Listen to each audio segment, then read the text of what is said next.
All right, I think this is a really interesting point. Here's where I'm going to make it a little bit more difficult, Will. How do we determine how many patients died due to COVID-19 versus how many patients die with COVID-19? You know, that's a good question. I mean, he was talking about the UK, and specifically, I'd like to know how the US kind of tallies this stuff. But I guess you could kind of make that assumption via what their underlying illness was, you know, and the severity of that. I mean, I think he mentioned a 29-year-old who I believe, I'm pretty sure that was here in the United States, who was had leukemia.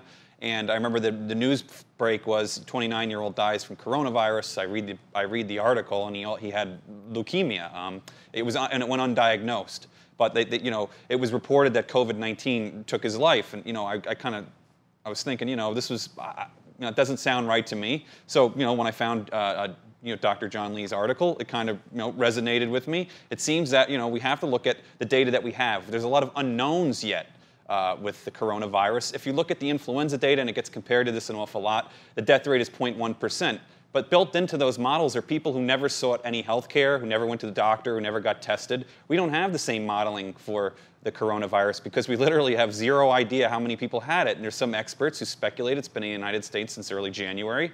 So it would also be good to look at excess deaths in the United States to see what was going on between January and March when, you know, testing really started to ramp up. Look, testing is really in its early stages. We don't know much yet. Even those people that come into the hospital, some may be faulty tests. You know, we're not entirely sure. We're not, you know, there's still a lot to figure out. And, you know, we're making these draconian policy changes based on this. I wanted to remind everyone, we're in a deep recession right now. There's no doubt, or there's some, you know, that we're going to end up in a Great Depression here if we go until April 30th. So, you know, these are questions we really got to start asking.